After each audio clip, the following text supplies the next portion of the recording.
Hey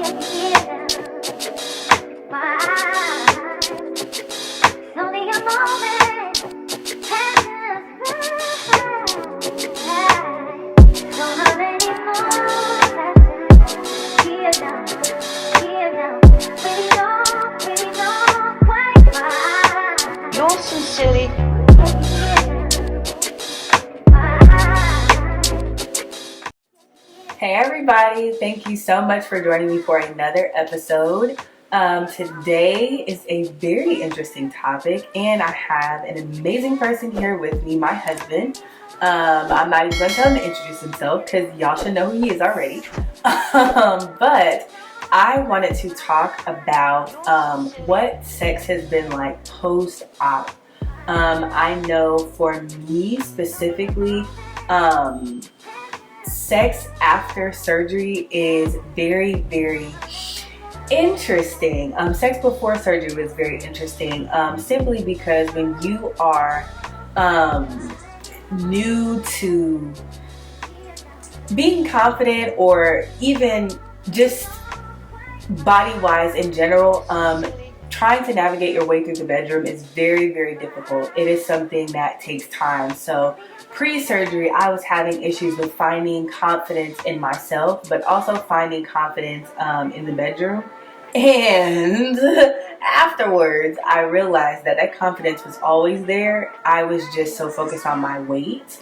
So the reason why I have my husband here is so he can give you some G-rated insight on what it feels like sexually, the difference, all of that. Because ladies, if you are unaware, your vag does lose weight as well.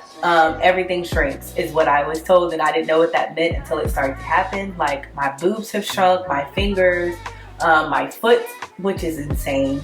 And your vagina, it goes with everything else. So yeah, so Dave. Yeah. How is sex now? Sex is amazing. Don't just say that. Oh no, girl. This is how I would explain it to anybody. Oh my gosh. Our sex life has took a intense increase. If I had to rate it on a scale of 10, it would be on that scale, on the higher end, on that spectrum. It's amazing. To be honest, you say I gotta keep it G. All right. I mean, if you want to do it rated R, that's fine. Well, we adults here. Let's just say grip. Oh my god. I honestly get turned on more so by your confidence. It's like you said, it's always been there. You showed flashes of it. When you were your heavier weight, it didn't matter to me either or.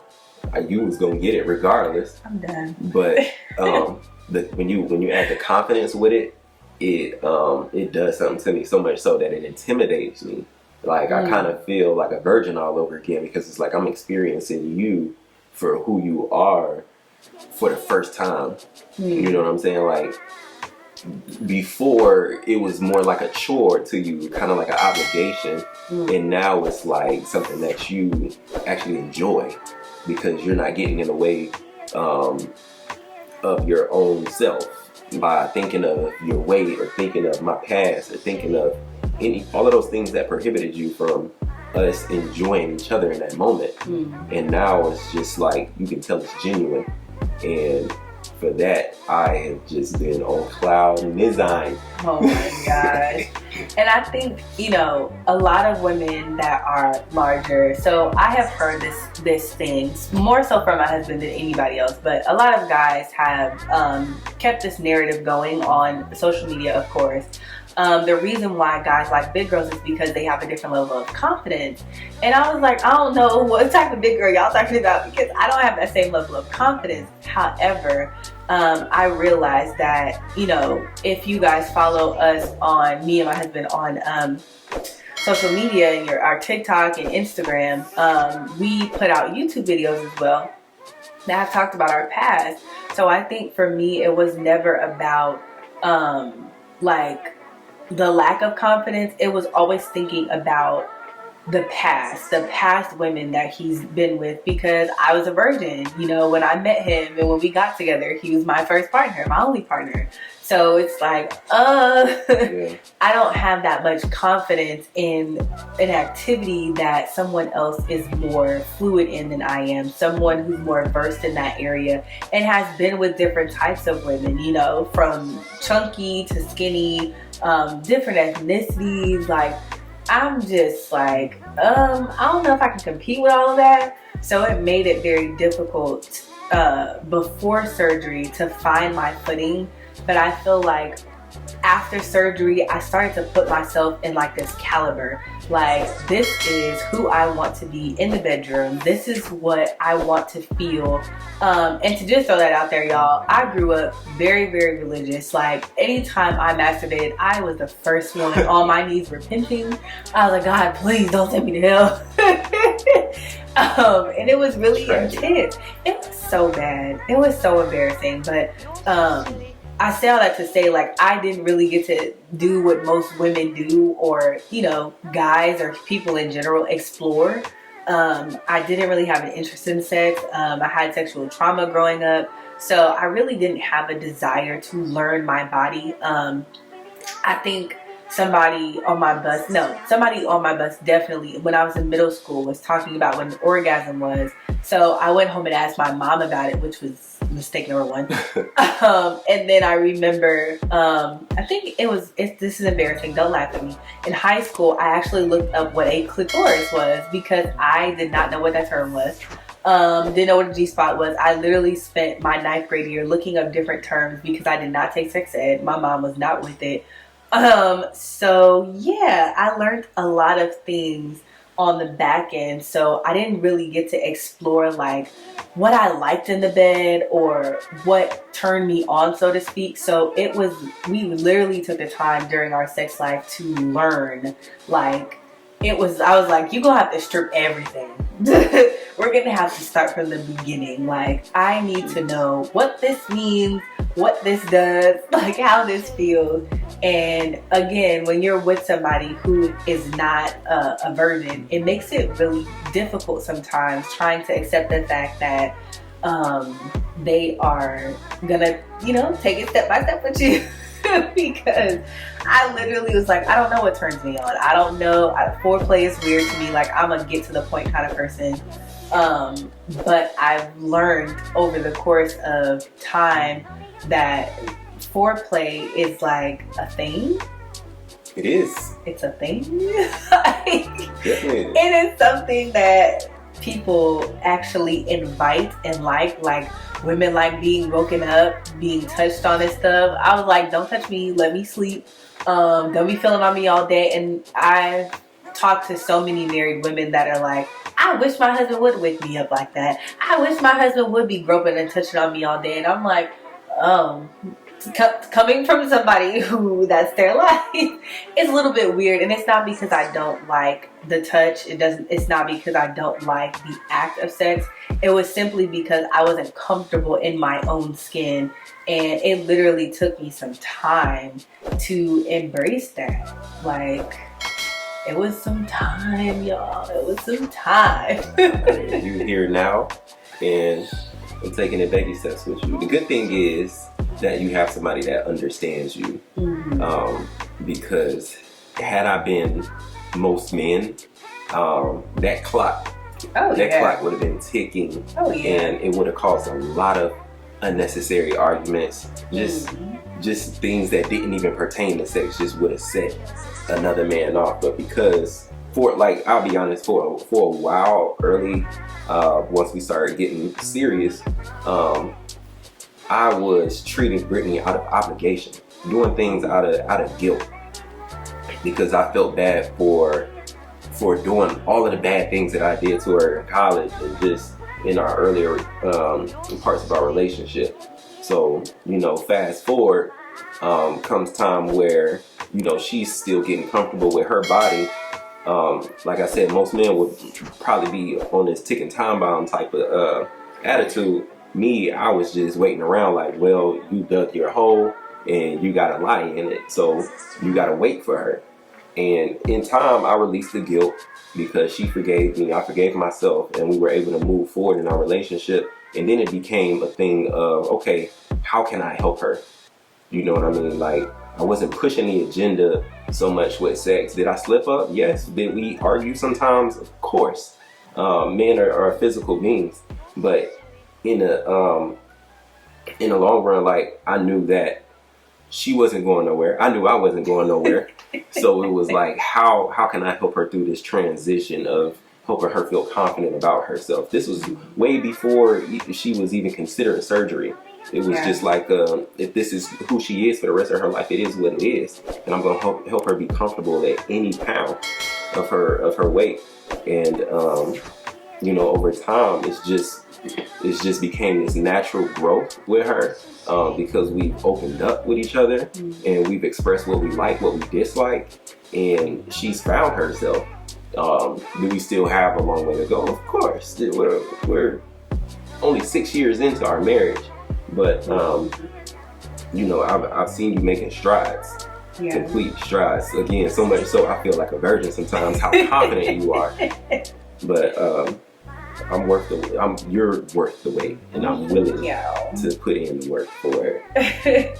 I think mentally, like, where the shift came in for me is that I literally started to qualify myself. Like, I knew that in that moment, or, you know, in those moments that we're having sex, like, that is the moment for me to really be that bitch. Like, for me to be that person, you know, I'm not comparing myself to nobody else. I'm not sitting here worried about nobody else or who's done this to you in the past and what your experiences were like. Like, it's just strictly me in that moment and really making sure that you get pleasure.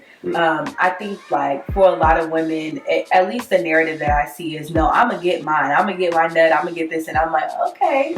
But for me as a wife, it means something to me to pleasure you, especially the fact that I was a virgin when we got together.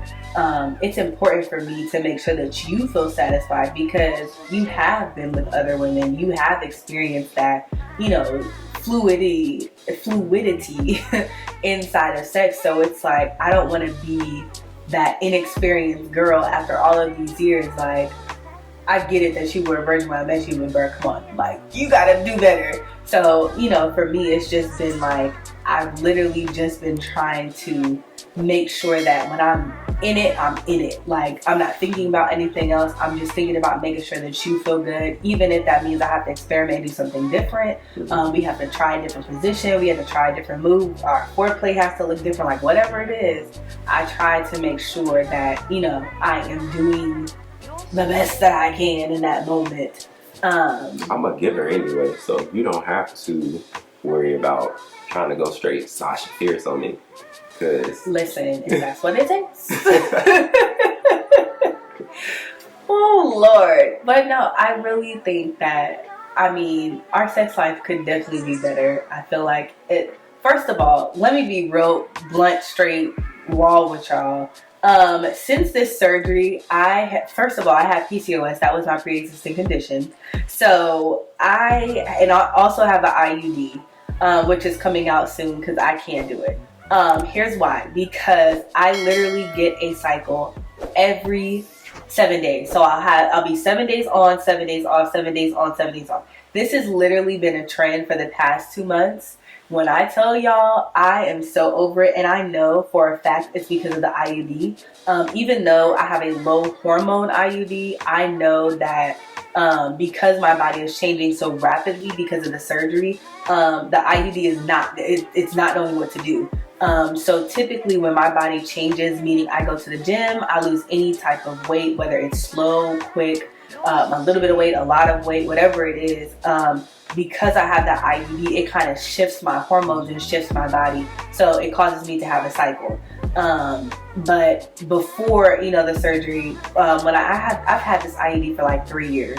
So it's been, I really haven't had a cycle until after surgery. And then before that I had PCOS, so I wasn't getting a cycle anyways. Like, I think before I got the IUD, that was my first cycle in like 3-4 years.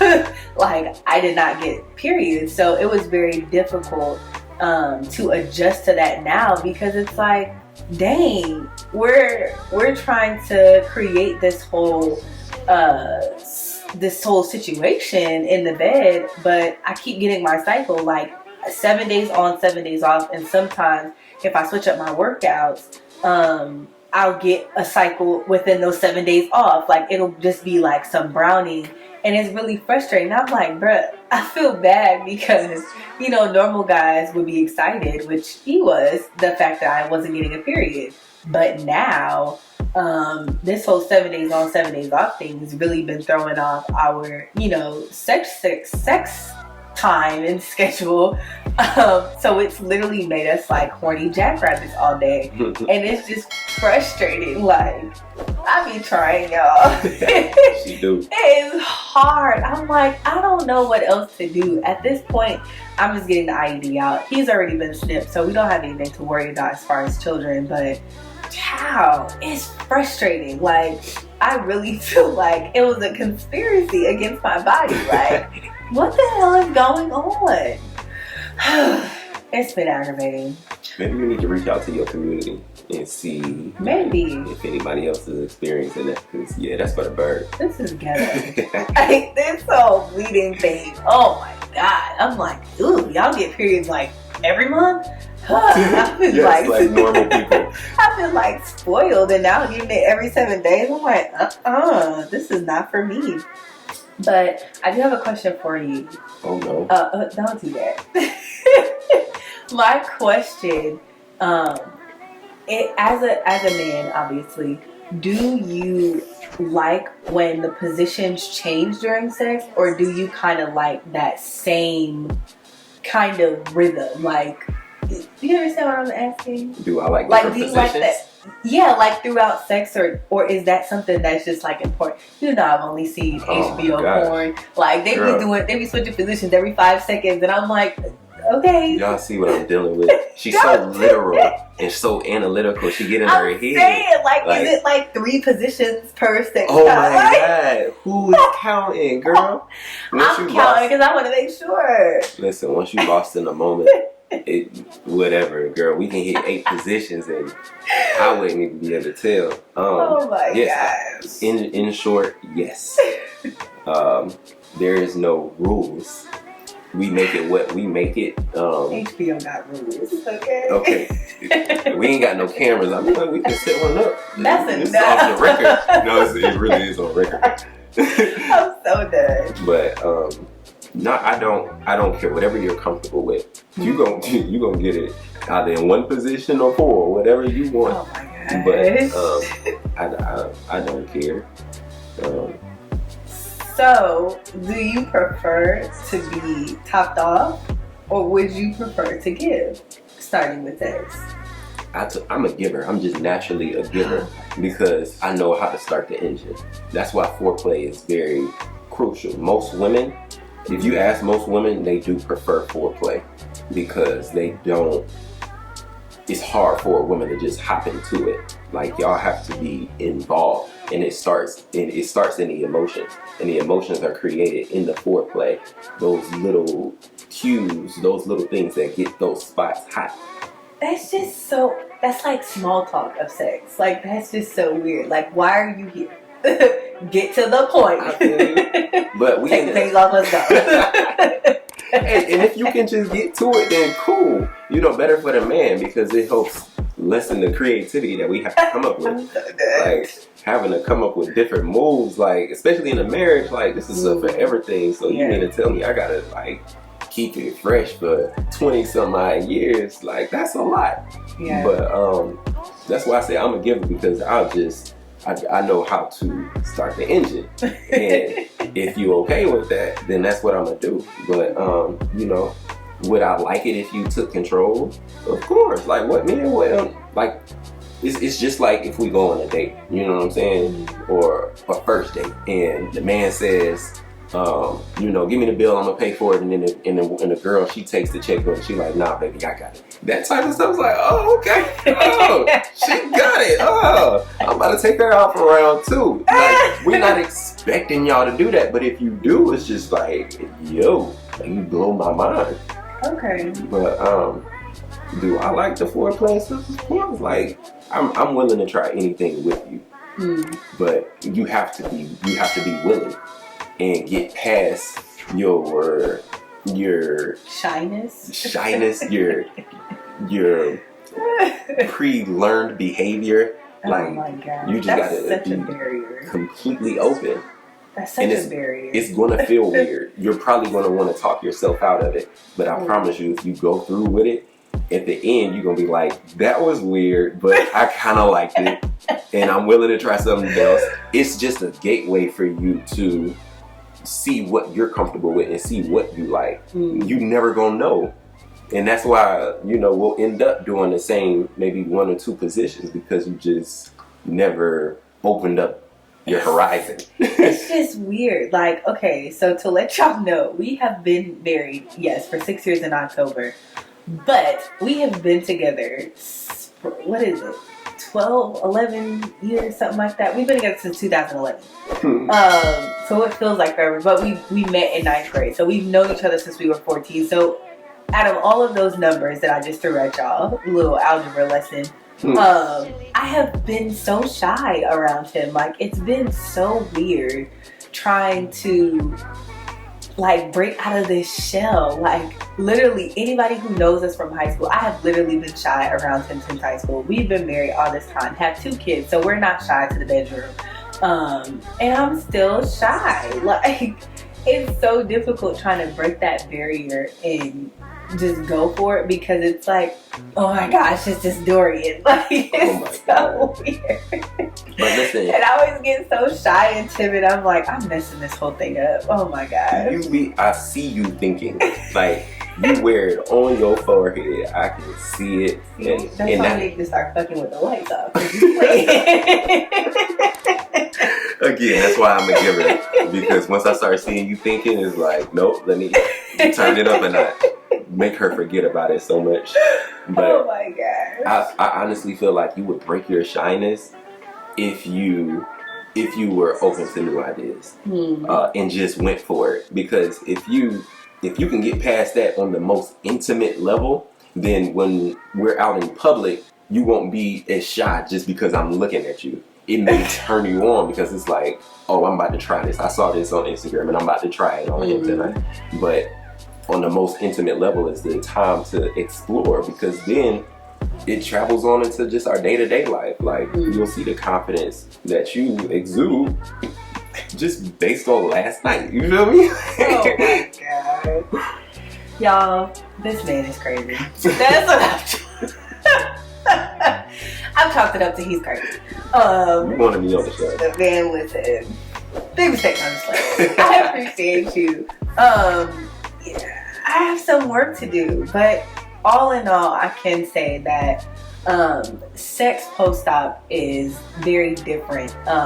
First of all, to give y'all a little, like, this is about to be some TMI, the fact that I can see my vagina laying down is amazing to me. Like, you would never understand, as a woman who was large, like had a whole fupa situation, when you can actually look down, see your toes, your knees, your ankles, like everything that you're supposed to see. It's very exciting. So the fact that I was able to participate and last in the bedroom, I was like, wow, like, this is different. This is an experience. Like, I didn't have to tap out because, you know, my leg went numb or my stomach started to hurt because I was hungry. Like, yo, you gotta stop. Y'all, I'm so serious. Like, the things that go through my mind, and then I start thinking about other women. I'm like, he probably slept with a skinnier chick. And after it was all said and done, I'm like, why was I sitting there thinking about food, my leg going numb, another what, like, well, I'm back here giving it my all. About to throw my damn back out, and you talking about some tacos? Oh, what? You was sitting there giving your best move to a whale. I love it. Man, y'all, I do talk it. I I used to talk about myself really bad, my weight. But that humorous moment is what got me through. Man, pissing me off. he was doing good as much as he could. There were some things I couldn't do because I was just uncomfortable. Like that whole pretzel thing, it wasn't working out for me. It was like a busted can of biscuits. It was not working. Next topic. But anyways, I always end the episode. Thank you, Dave. I'm sorry. Of course. Thank you so much. That's what I do. It's what I do. No, I always end the episodes with a challenge. So I want to challenge you guys. If you are post-op, VSG, bariatric surgery, BBO, whatever it is, or you are just somebody who lost weight, I challenge you to try something new in the bedroom. If you do not have a significant other, please don't be out here hoeing. Don't nobody got time for STDs. I don't know how that's going to affect your surgery, your body, your new vag, whatever you have. Please don't go experiment with just anybody. But I challenge you to explore, even if it's just with yourself. Get you a little rose, whatever you have to do, but explore. Find something that you have not done before. I do not encourage porn because that's just creepy. But definitely take time to explore who you are sexually, who you are in this new body. Find your sexuality. Find that thing that makes you feel confident in your body, within your body, outside of your body, whatever it is. Just explore something new. And that's it. Thank you all so much for listening to me and my husband talk about the nasty in the bedroom, and got some time to giggle and cackle with us. I will see you on the next episode. Bye. Bam. Thanks, Kim. Yeah. We should do this for our what's it called?